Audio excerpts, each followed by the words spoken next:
colocar uma saudação especial ao Sr. Presidente da Mesa, ao Sr. Arcebispo de Braga e aos meus colegas de mesa, como Leite Abreu, Presidente da Comissão Organizadora em conjunto com a Sra. Professora Cristina Costa Gomes, Sr. Presidente da Câmara Municipal de Braga, o Sr. Presidente e Diretor do Centro Regional de Braga, da Universidade Católica Portuguesa. Saúdo a todos os conferencistas, os comunicantes, os convidados e aqueles que aceitaram participar deste congresso.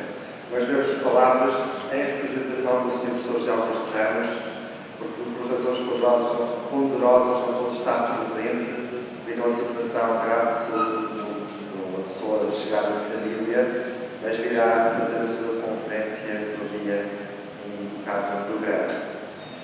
Gostaria apenas de, completando o que já foi dito, recordar que a preparação deste congresso, que é o primeiro grande evento que se faz em Portugal sobre um concílio que marcou profundamente a nossa história, a Igreja Católica, a relação com o mundo político, mundo cultural e mundo artístico, do qual muito se fala e tem falado, muitas vezes de forma estereotipada e com juízos simplificados, mas faltando um evento científico que dê origem a uma obra que possa, pela primeira vez, lançar um olhar sobre este concílio, o seu impacto e o seu significado. Isto resultou, este congresso, de alguma maneira, podemos dizer que foi marcado pela, eu queria dizer, a história de algo logo dramática do próprio concílio. O congresso, como sabemos, este concílio antecedeu outros concílios, foi agendado várias vezes até que se concretizou a partir de 1545. Era o sonho da Igreja de muitos homens e mulheres que desejavam a forma da Igreja e finalmente o Papa Paulo III deu a concretização. Também este congresso foi agendado 3 vezes para diferentes lugares. Começou, como foi dito, pela iniciativa do saudoso Frei Augusto Mourão, através de lista do Instituto de São Tomás de Aquino. Ele já estava numa situação de saúde difícil, mas que isto tinha um sonho, que era realizar um grande evento científico para resolver aquilo que era a questão que o preocupava. Os congressos também são para isso. Nós fazemos congressos para isso, não é para chover no molhado, mas precisamente para congregar um conjunto de especialistas de várias áreas para estudar um problema que mereça ser estudado. Porque há uma coisa diferente, merecia ser estudado de forma interdisciplinar, de acordo com as metodologias científicas que agora as nossas universidades praticam e convocando de uma forma aberta, diz assim, aulas do economismo científico, dado que o Conselho também se chama o Conselho Ecuménico, convidar pessoas de vários quadrantes disciplinares e até providências ideológicas para abordar e compreender aquilo que foi o significado que teve, o impacto que teve este grande acontecimento que marcou a história moderna e contemporânea da Europa e do mundo. E então esse Sr. José Augusto Mourão começou a ser concretizado em 2010. Ele desafiou a professora Cristina, a minha pessoa, para fazermos mais uma grande organização, porque eu sabia que passava isto como também a palavra de homenagem ao Frei Augusto, que aqui está aqui a falar. Ele tinha organizado connosco um conjunto de congressos, precisamente com este ideário. Os congressos não se fazem apenas para vermos aqui passearmos cientificamente e depois exibirmos o nosso saber e partilharmos o nosso saber. Também é importante partilharmos, fazermos encontrar as pessoas, mas mais importante, os congressos visam trazer os especialistas que conhecem uma determinada matéria e estimular a investigação sobre um determinado assunto, despertando interesse em investigadores, em professores, por vezes não se dedicaram a todo o assunto, mas movidos pela iniciativa de um congresso, pelo programa de um congresso, tendo como resultado a sua participação, dedicam-se a esse estudo trazem conhecimento novo. Que depois deverá ser compulsado no livro para deixar para a posteridade como memória científica do que foi dito, foi partilhado, foi refletido, foi debatido nesse mesmo congresso. E fizemos alguns congressos com o Sr. Jacques Estrão neste sentido, e ele, antes de morrer, quis muito fazer um congresso no Conselho de Trento, mas que era dominicano, do Instituto São Tomás de Aquino. Sabemos que os dominicanos têm uma participação importantíssima, e os dominicanos portugueses tiveram uma participação importantíssima do Conselho. Esta cidade foi governada, esta diocese foi governada por um grande dominicano, que veio à Aldeia dos Martes, que tornou Braga aquilo que eu chamaria uma diocese laboratório do Concílio, que o aplicou, que ficou sem prática, e de facto foi todo sentido este diário do Frei Jovens do Norte realizar este congresso.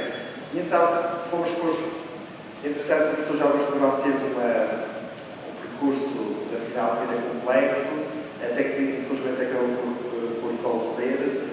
Na expectativa de que ele continuasse vivo, fomos remarcando o congresso, esperando que ele superasse a situação de saúde. Como não superou, infelizmente, nós não quisemos deixar cair até a homenagem ao Frei Jovens do Porão este seu desejo.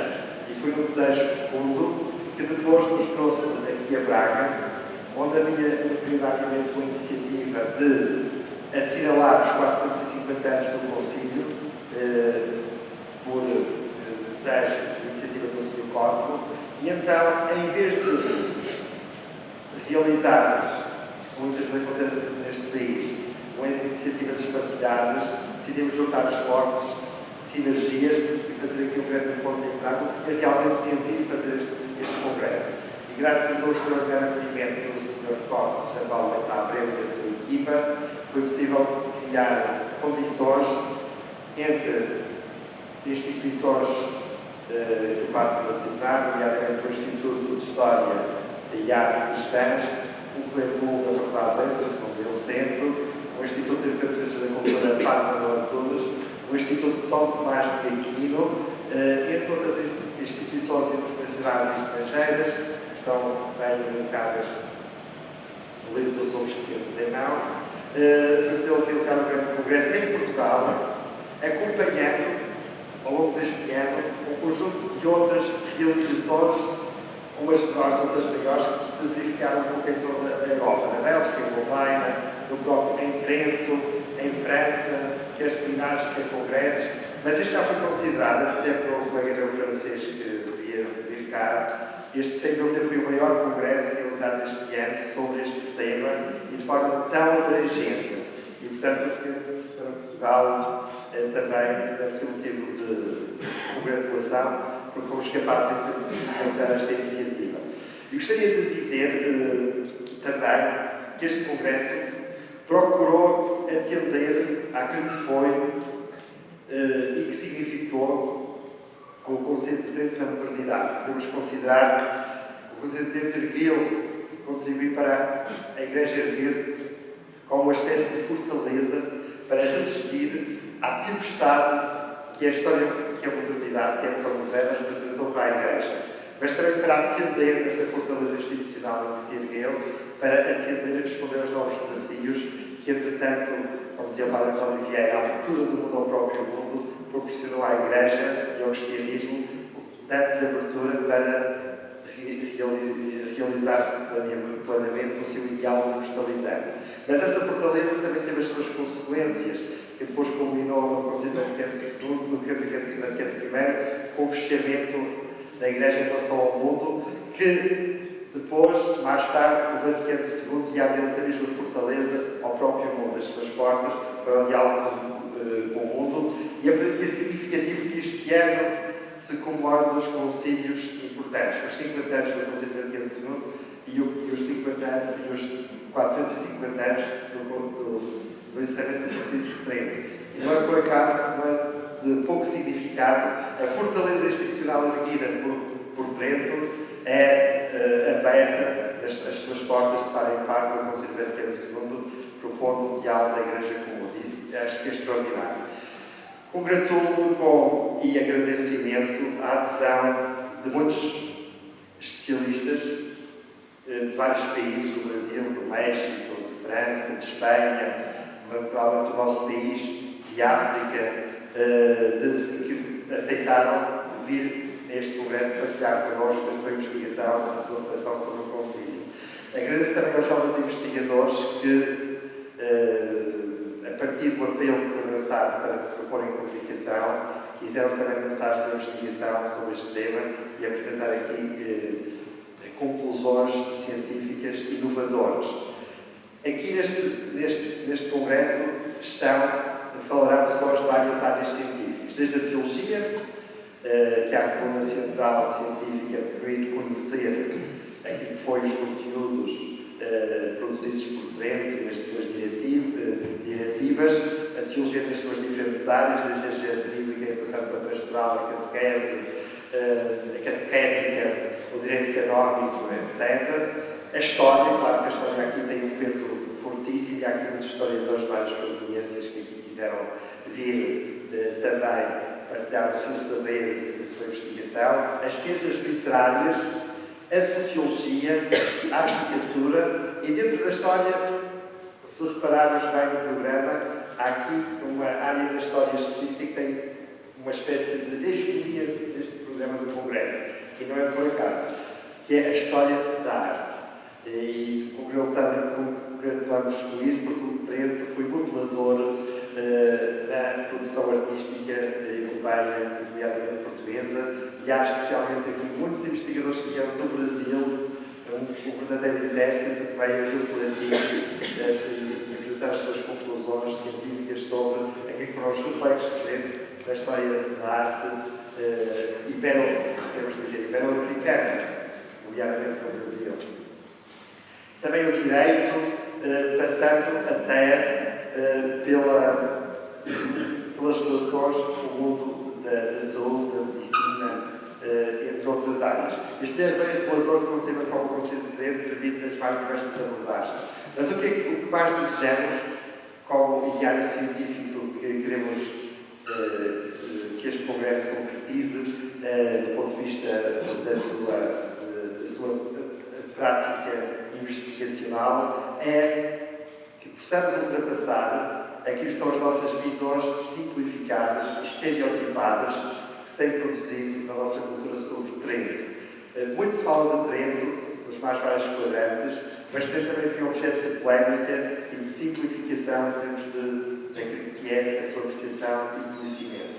E esperamos que este Congresso contribua para conhecermos de forma muito mais abrangente, mais complexa, mais rica, aquilo que foi este Concílio, o seu significado e o seu impacto, e possamos ultrapassar muitas visões pobres, muitas interpretações pobres que têm ingressado na nossa historiografia moderna e histórica contemporânea. Muito obrigado.